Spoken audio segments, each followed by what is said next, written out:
Assalamualaikum warahmatullahi wabarakatuh and good day.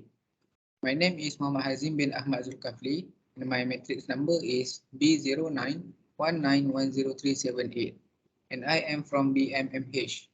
Today I would like to present about my bachelor degree project 1, which is Development of Phase Change Material, Wallboard for Building Passive Application, and I am supervised by Sir Aludin bin Muhammad Serah. Let's continue to the first slide. Nowadays, global warming is a major threat to the Earth. Cause of this phenomena is greenhouse emission, particularly CO2. Building commercial and residential are major contributor to rising fossil fuel consumption. It is because to produce electricity, we need to burn the fossil fuel, such as coal that contain carbons. As you can see in the slide, it shows the comparison of electricity use between commercial and residential building. The yellow color of the pie chart represents electricity and heat.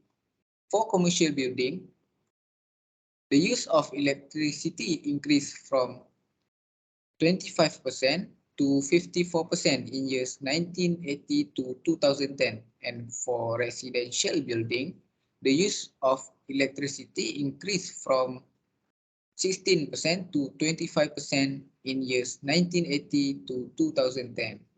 Some of the reason for the increasing of electricity use is people use air conditioning system to cool the building space effect from the global warming. Next, air is categorized as active cooling application. There are two types of cooling application, which is active and passive cooling, as shown in the slide. Active cooling is defined as mechanical equipment that supply the needs of cooling. Active cooling are also powered by electricity and heat. Next, the passive cooling. Passive cooling is defined as architectural element that supply the needs of cooling naturally. The energy used for passive cooling is less and some of them use zero energy. Passive cooling usually is a material that have thermal energy storage. As for this project, I will discuss more on passive cooling application. Next, what is thermal energy storage? Thermal energy storage is a material that can absorb, store and release heat.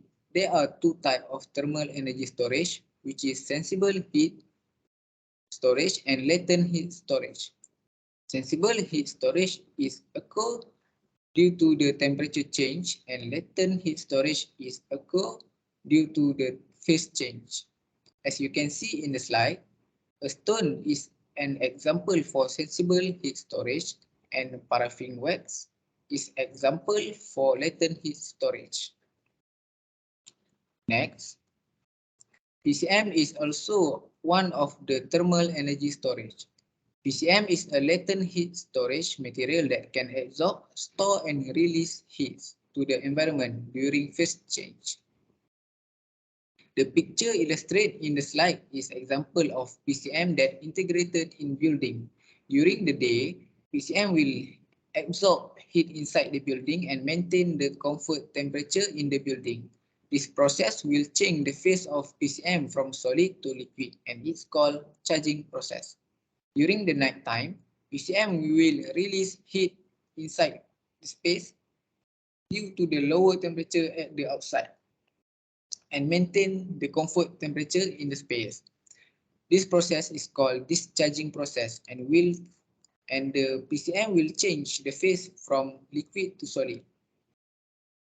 Next, in this slide, I will explain the example of microencapsulation PCM in building material. First, PCM will be covered with capillaries. Then, the PCM will be put in the wall as shown in the slide. So the location of the PCM will be at the center of the wall. The advantage of applying PCM in building material is it can increase the thermal mass of the material, can reduce the indoor temperature fluctuation, and reduce the energy consumption. Next, there are three types of PCM, which is organic PCM, inorganic PCM, and eutectic PCM.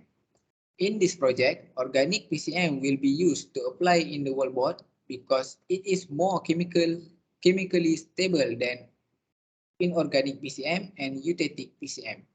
Organic PCM has two types, which is paraffin and non-paraffin. Paraffin is suitable to use as PCM for building components since it meets the majority of the PCM selection criteria. Paraffin organic PCM are low cost, have high sensible and latent heat storage capacity with a wide range of melting temperature.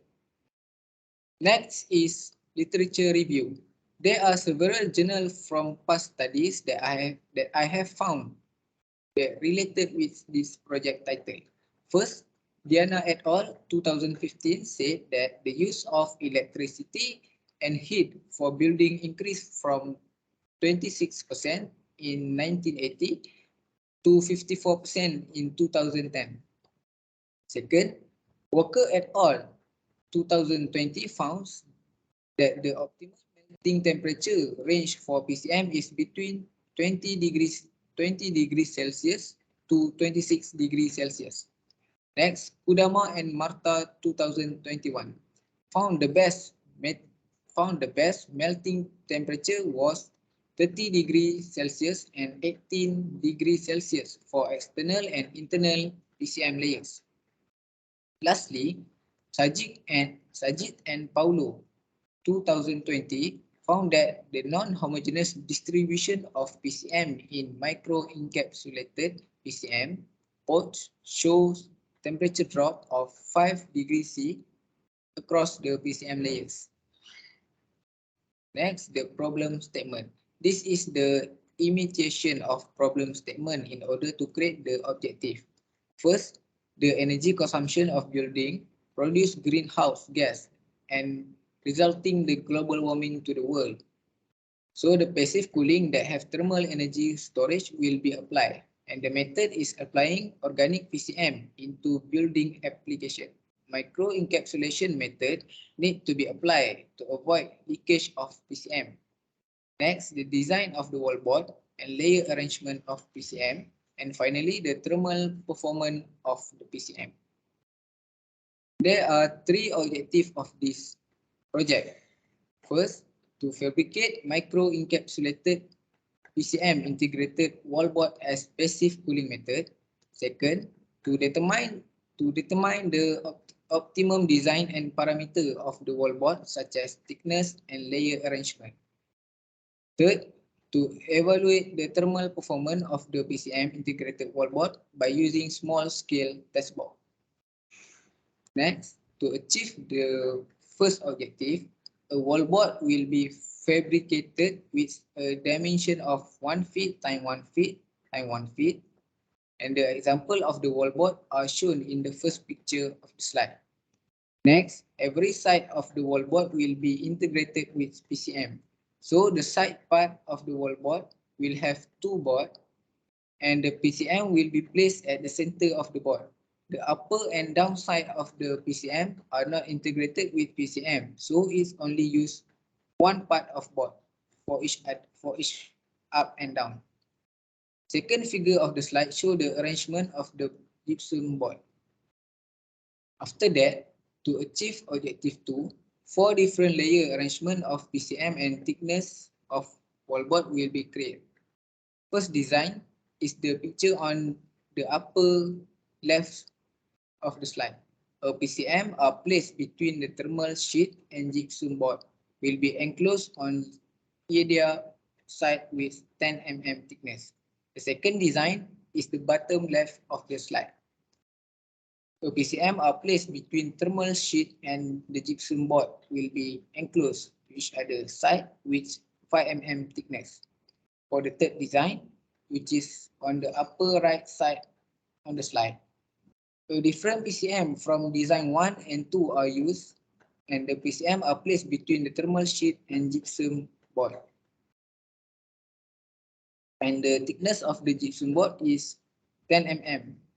And for the last design, the same type of PCM as design 3 are used and placed as design 3, but the thickness of the gypsum board are 5 mm.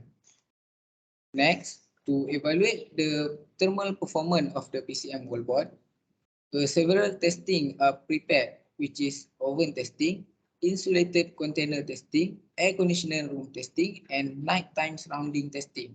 For oven testing, a PCM wallboard is placed into the oven to get a constant high temperature. For insulated testing, the PCM wallboard are placed into insulated container that have lamp to represent daytime surrounding temperature. For air conditioning room testing, the PCM integrated wallboard is placed into a room with air conditioning to get a lower constant temperature.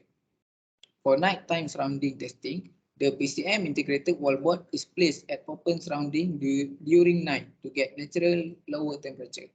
Finally, to get the data of thermal performance of the PCM wallboard, heat flow meter are used. The side part of the PCM wallboard is placed between the heat flow meter to get its thermal performance. Next, for expected outcome of this project, a PCM integrated wallboard that can maintain the internal comfort temperature can be done to represent the building passive application. The detailed design of the wallboard is shown in the slide. The left picture is the isometric view of the wallboard and the example of layer that contain gypsum board and PCM layer. The second picture is the front view of the PCM wallboard, an example of layering between PCM and gypsum board. The layer will be applied for every side of the PCM wallboard. That's all for my presentation today. Thank you for lending your ears.